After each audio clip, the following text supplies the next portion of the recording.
특히 영남권, 서울 강남 3구 등 3선 이상 선배 의원님들께서는 정치에서 용퇴를 하시든가 수도권 험지에서 출마해 주시기 바랍니다.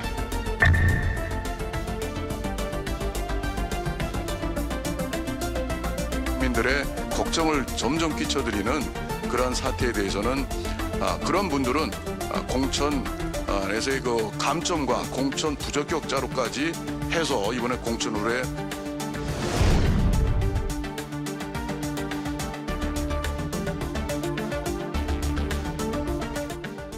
네, 예고해둔 대로 자유한국당 신정치혁신특별위원회 위원장인 신상진 의원과 이야기를 나눠보도록 하겠습니다. 어서 오세요. 예, 안녕하세요. 예, 신정치혁신특별위원회 이 안을 벌써 내놨습니까? 예, 7월 달에 당 지도부에 제출했습니다. 예, 어떤 내용이 중심입니까? 예, 주로 이제 공천 룰에 관한 얘기하고요. 또 당 내부 혁신, 또 정치 일반 혁신 세 가지인데 공천 룰에 관한 것이 제일 중요하죠. 공천 룰에서는 주안점을 둔 게 어떻게 인적 쇄신을 하느냐, 시스템으로 룰에 맞춰서 그런 내용이 주였습니다. 예, 그 방안이 구체적으로 나왔습니까? 시스템으로 어떻게 할 것이냐 그 예, 방안이 이미 나왔습니까? 7월 달에 예. 완성을 해서 저 당대표께 보고를 했고 아직 확정은 안 된 거군요. 확정은 이제 총선기획단 활동 끝 무렵이나 아마 공천관리위원회 아마 그 무렵에 결정을 했으면 좋겠다고 황 대표께서 그때 보고를 받고 그런 뜻을 말씀하시더라고요. 예. 그런데 지금 자유한국당이 말이죠.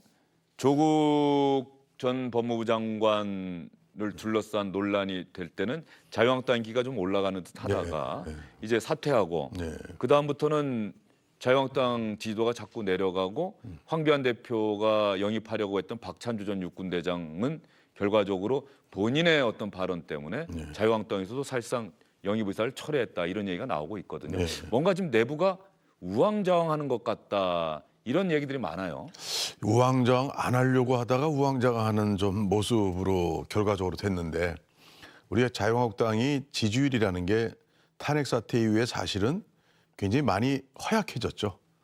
지지했던 분들 많이 또 지지를 철회했던 분도 많고 그런 거를 또 우리가 대선을 거치고 또 작년 지방선거에서도 참패를 겪고 그러니까 어떻게 보면 조국 사태로 해서 이 공정에 대한 문제 또 문재인 정부에 대한 여권에 대한 국민들의 어떤 또 반대하는 그런 마음들이 모아져서 우리가 지지율이 일시 올랐는데 그 허약 체질이기 때문에 지지율을 까무는 건 저는 앞으로도 얼마든지 또 생길 수 있으라고 봅니다. 네. 그렇기 때문에 우리 당에서는 지지율이 좀 올랐다고 좋아할 것도 아니고 또 내려갔다고 또 너무 또 실망할 것도 아니고 착실하게 우리 내부의 혁신부터 또 우리 지금 과제가 되고 있는 보수의 어떤 우리 이념 가치가 같다면 얼마든지 사심을 버리고 통합을 해나가는 그런 어떤 국민들의 또 지지층의 바람을 잘 실현해 나간다면 우리가 얼마든지 또 지지율을 탄탄하게 할 수 있는데 조국 링걸 주사를 맞고 사람으로 치면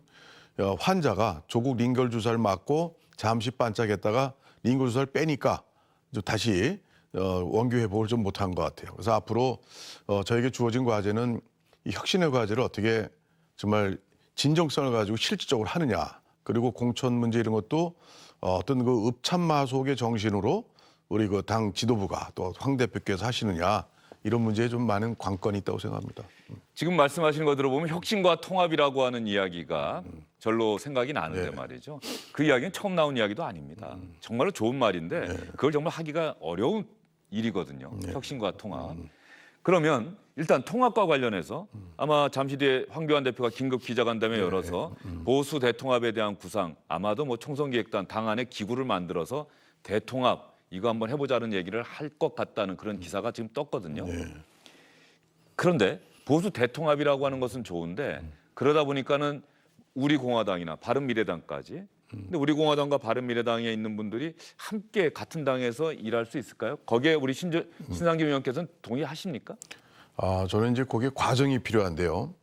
거기에서 이제 우리 원래 갈라진 원인이 됐던 게 이제 탄핵 사태였었고 또 친박 또 비박의 어떤 계파 갈등이었었고 그래서 이런 문제들을 그런 통합 논의 과정에 어떻게 해소하느냐 그것이 저희에게 주어진 큰 과제죠. 근데 저희가 이 당대당 통합으로 모든 보수 우파들을 다 통합을 하는 거를 지향하되 그것이 그 결과를 저희가 장담할 수는 없습니다만은 이제 그럴 때 결국 내년 총선에서 더 중요한 거는 어떻게 보수 우파의 기본적 자유민주주의에 대한 가치를 가지고 우리 대한민국을 새롭게 나아가고자 하는 세력들이면 우리가 같이 합칠 수 있다는 큰 명분이 있기 때문에 그런 것들의 사소한 차이들을 극복하면서 대통합을 이룰 수 있는 그런 가능성은 늘 열려 있다고 생각합니다. 어렵지만. 그리고 만약 또 그런 부분이 여의치 않을 경우에 또 우리가 사용할 수 있는 여러 가지 선거에 임하는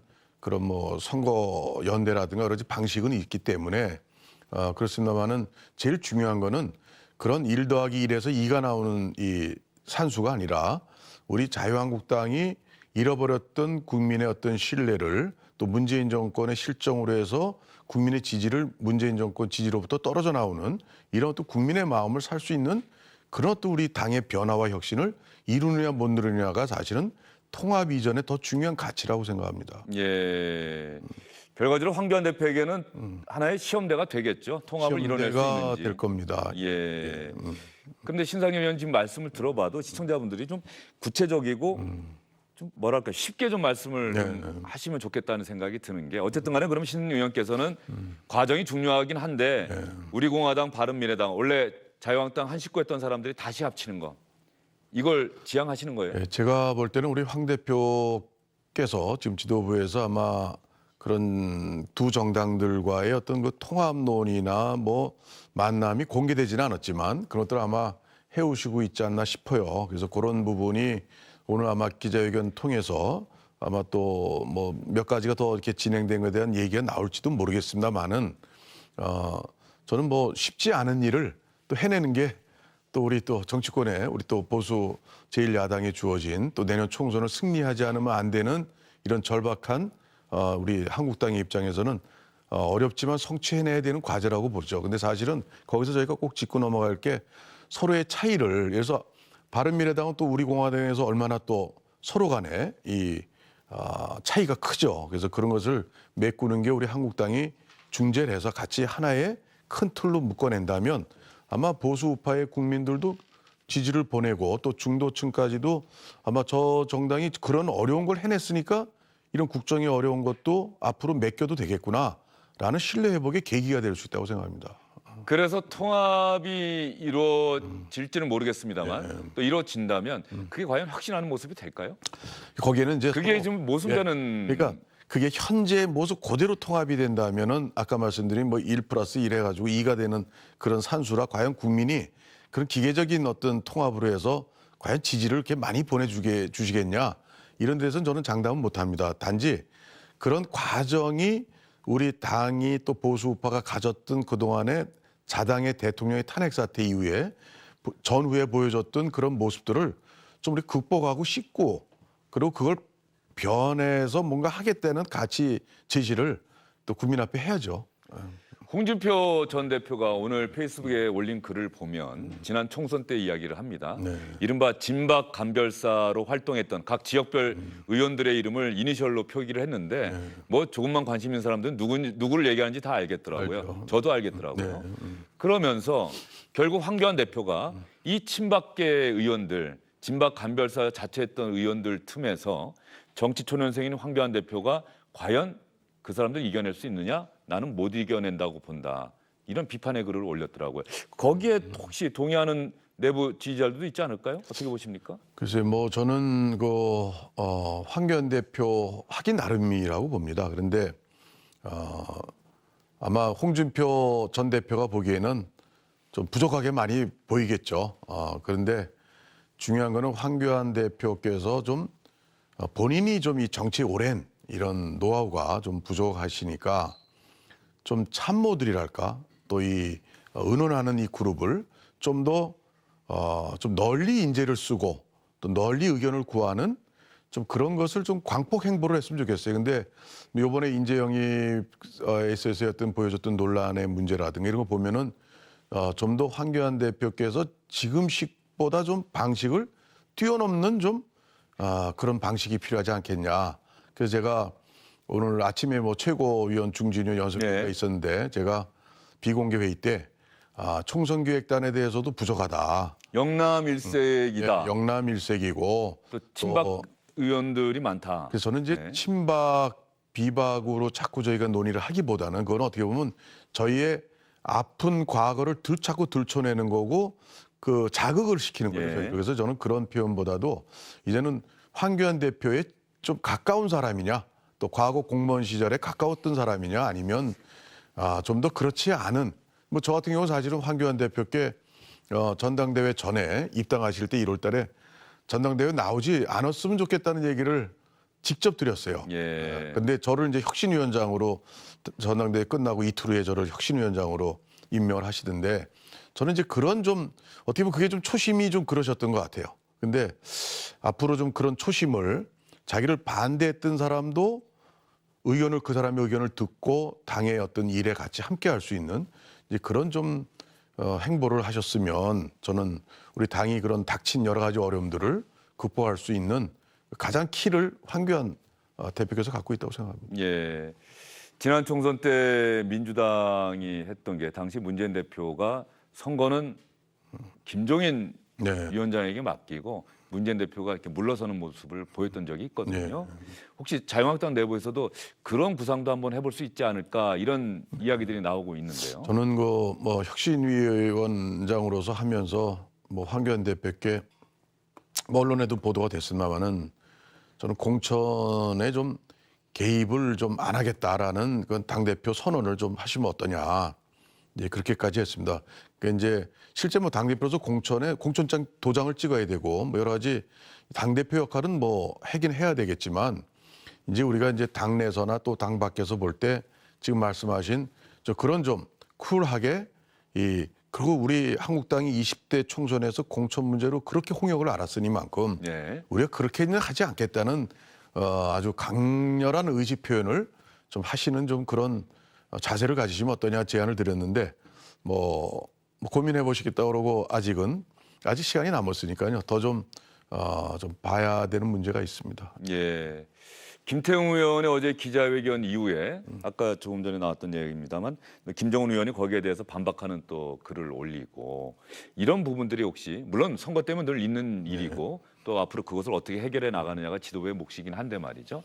그러니까 자유한국당의 앞으로 통합과 혁신의 이런 진통과 갈등이 조금 장애가 되는 건 아닌지 서로가 그동안 속에 쌓여왔던 생각과 감정들이 표출되는 것은 아닌지.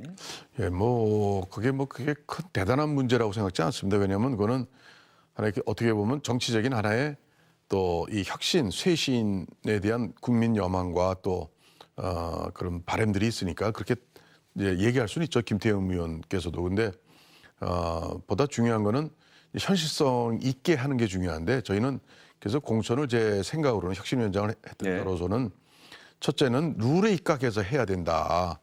저는 이제 거기서 정치 신인을 가산점을 50% 준다라고 그 안에 돼 있습니다. 그래서 예를 들어서 그리고 뭐 험지와 아닌 것에 대한 뭐 그런 가산점이라든가 또 당의 어떤 공헌자와 또 해당자에 대한 뭐 그런 또 뭐 점수 또 주고 또 감산하는 문제라든가 해서 저 그런 누구나 납득할 수 있는 그 룰을 우리가 먼저 당에서 통과를 시키고 그리고 거기에 따라서 공정하게 한다면 20대 총선의 그 막장 공천 같은 일은 없을 것이고 또 이번에 또 김태형 의원께서 하신 그런 발언은 이제 좀 획일적이죠. 어떻게 보면 뭐 삼선 영남권 또 뭐 어떻게 보면 한국당 텃밭 지역에서 삼선 사선했다고 무조건 험지로 가고 사퇴 어떻게 보면 험지로 간다는 얘기는 이제 거의 한 7, 80%, 8, 90%는 쉽지 않은 거죠. 예. 예, 그런 이제 그것을 획일적으로 강요할 수는 없는 문제고 강요되지도 않을 거고 받아들이지도 않을 거라고 생각되는데 중요한 건 이제 공천 룰 시스템에 의해서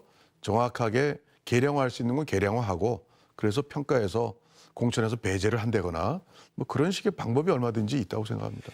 민주당에서는 이철희 표창원 의원 두 명의 초선 의원들이 선제적으로 불출마 선언하면서 민주당에서는 이 두 의원까지 포함하고 불출마 의사 밝힐 의원이 대략 20명은 될 것이다. 그리고 또 하위 25% 공천에서 탈락시킨다. 그러면 물갈이 폭이 최소 40명, 뭐 많게는 50명도 될 것이다. 이런 이야기가 나오고 있는데 야당 입장에서는 야당이라고 한다면 오히려 여당보다도 그런 어떤 쇄신의 폭이 더 넓어야 되지 않을까, 커야 되지 않을까 이런 생각 하지 않으십니까? 예, 저희 그 예전에 그 이회창 그 총재 때 한국당에 이제 뭐 과거 이제 한나라당 뭐 이런 신한국당 이럴 때 보면 그때 뭐 김윤환 총재라든가 그 막강한 분들이 탈락됐죠. 탈락이 됐어요.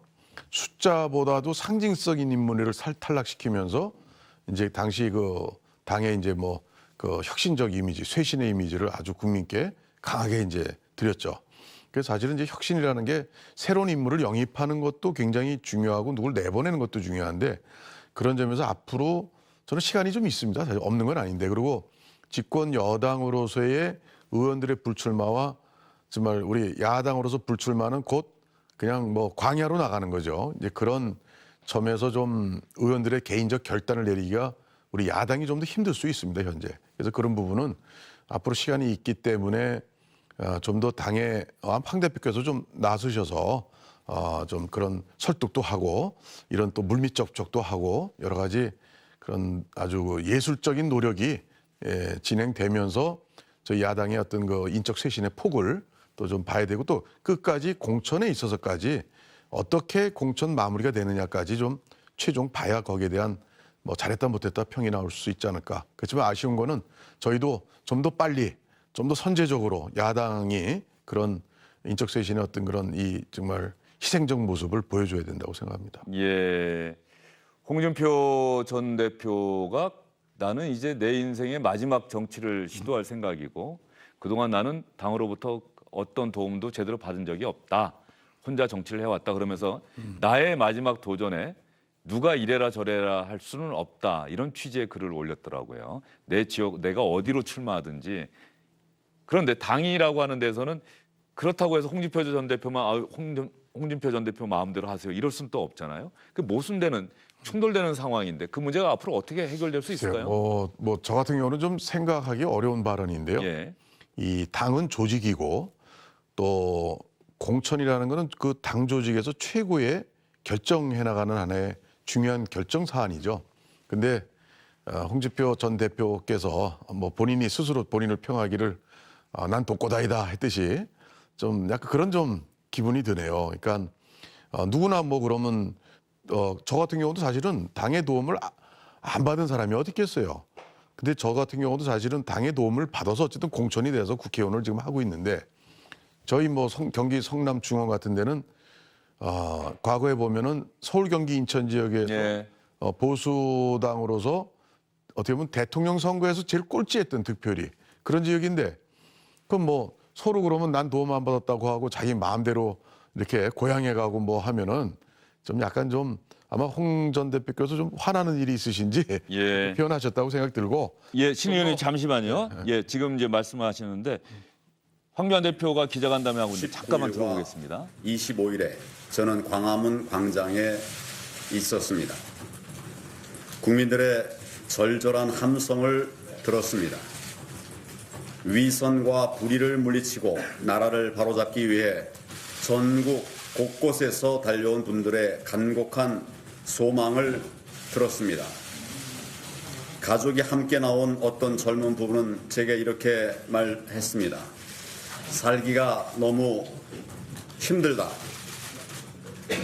불안해서 못 살겠다. 나라를 바로 세워달라. 힘을 합쳐야 한다. 이것이 광장의 민심이었습니다. 문재인 정권의 독선과 오만을 반드시 심판해달라는 것. 그러기 위해서는 범자유민주 세력이 분열하지 말고 모두 힘을 합쳐야 한다는 것. 그것이 나라를 사랑하는 시민들의 염원이었고 또 명령이었습니다. 저는 이 국민의 염원과 명령을 받들어야 한다고 생각합니다. 그래서 오늘 저는 자유민주주의와 시장 경제의 헌법 가치를 받드는 모든 분들과의 정치적 통합을 본격적으로 추진할 것을 선언드립니다. 우리가 추구하는 자유민주주의 체제에서는 국민 모두가 자유롭고 행복하게 살 수 있습니다. 우리가 추구하는 시장 경제에 의하면 국민이 자율적으로 활발하게 경제활동을 할 수 있습니다. 이런 나라를 만들기 위해서는 우선 총선 승리가 필요합니다. 이를 위해서는 자유우파의 대통합이 반드시 필요합니다. 사실 지난 탄핵 과정에서 보수가 분열되고 정권을 내주고 두 전직 대통령이 영어에 몸이 되면서 자유우파 정치권 전체에 엄청난 정치적 상처가 생긴 것이 부인할 수 없는 사실입니다. 감정의 골도 깊게 패였습니다. 하지만 지난 10월 국민항쟁은 우리 선조들이 피 흘려 지켰던 대한민국을 지키고 흔들리는 대한민국을 바로 잡아야 한다는 큰 시대적 명령을 내려주셨습니다. 돌이켜보면 이 독선적이고 무능한 좌파 정권을 막아내지 못한 책임에서 우리 누구도 자유로울 수 없습니다. 자유우파의 정치인들 모두는 이 정치적 실패에 대한 책임을 남에게 돌리는 것이 아니라 스스로에게 묻는 성찰의 자세를 먼저 가다듬어야 합니다. 이는 자유한국당 당대표인 저의 책임입니다. 자유한국당의 책임이며 자유우파 정치인 모두의 책임입니다. 우리가 무엇이 우리를 국민들의 신임으로부터 멀어지게 했는지, 왜 우리는 국민이 위임한 권력을 끝까지 지키지 못했는지, 왜 우리는 작은 기득권에 연연하면서 과감한 혁신을 하지 못했는지 국민의 관점에서 바라보고 반성하고 또 성찰해야 합니다. 역사는 역사의 교훈으로부터 배우지 못하는 사람들을 다시 신임하지 않습니다. 여기서부터 새로 시작해야 합니다. 우리는 나라를 바로잡아야 한다는 큰 대의를 갖고 있습니다. 문재인 정권은 돌이키기에는 너무 멀리 잘못된 길로 왔습니다. 현 정권으로는 회복이 불가능합니다. 그들의 생각은 편협한 한쪽의 생각에만 빠져 있어서 제대로 된 혁신을 할 수가 없습니다. 국민들을 현혹하는 말뿐이고 그것을 실행할 능력은 황교안 대표의 기자 간담회 모두 발언을 지금 듣고 있는데요. 현 정부에 대한 비판의 발언은 늘 해왔던 일이고 오늘 황교안 대표 기자 간담회 핵심은 이거인 것 같습니다. 지금으로부터 모든 자유우파 진영에 속한 분들의 정치적 통합을 본격적으로 추진해 나갈 것임을 선언합니다. 근데 결국은 방법론이 문제일 것 같은데 아까 신상진 의원께서도 예술적으로 해야 된다는 표현을 하셨는데 이 통합을 선언한다고 해서 되는 건 아니고 말이죠. 그 황교안 대표가 무슨 보관 같은 걸 얘기한 게 있습니까? 그래서 아까 지금 그 기자회견 발언을 저도 들었습니다만은 아마 여태까지는 보수 통합의 아마 당위성 또 필요성을 그동안 쭉 이렇게 해오시다가 아마 이번에 오늘 발언은 보수 통합에 대한 또 의지를 강력히 표명한 것 같아요. 그리고 아마도 우리공화당이나 또 바른미래당하고 뭔가 아마 물밑에 통합에 대한 논의가 전혀 없으려고 보지는 않았습니다. 좀 일정 논의를 해왔던 부분에 글쎄 끝까지 발언을 제가 못 들어서 그렇지만 그런 부분을 아마 좀 더 결실이 있는 어떤 논의가 앞으로 나오지 않을까 저는 그렇게 좀 듣고 있습니다. 결과적으로 저 문제가 황교안 대표 정치는 초년생이지만 제1야당의 대표인데 앞으로 정치적 운명을 가를 수 있는 시험대가 되겠군요. 예, 물론 시험대가 이제 되겠으나만은 결국은 저는 중요한 것이 보수 통합과 아울러서 또는 더 먼저 저희 당이 좀 더 쇄신과 혁신을 보여줄 수 있는 그런 좀 작업들이 강력히 지금 이 순간이라도 좀 진행이 되는 게 저는 급선무라고 봅니다. 예, 시스템을 많이 얘기하는데 또 많은 분들은 또 인적 쇄신에 인적 더 큰 쇄신 관심을 포함해서 그렇죠. 갖고 있는 것 같은데요. 알겠습니다. 오늘 자유한국당 신정치혁신특별위원회 위원장이신 신상진 의원과 이야기 나눠봤습니다. 오늘 긴 시간 말씀 잘 들었습니다. 감사합니다.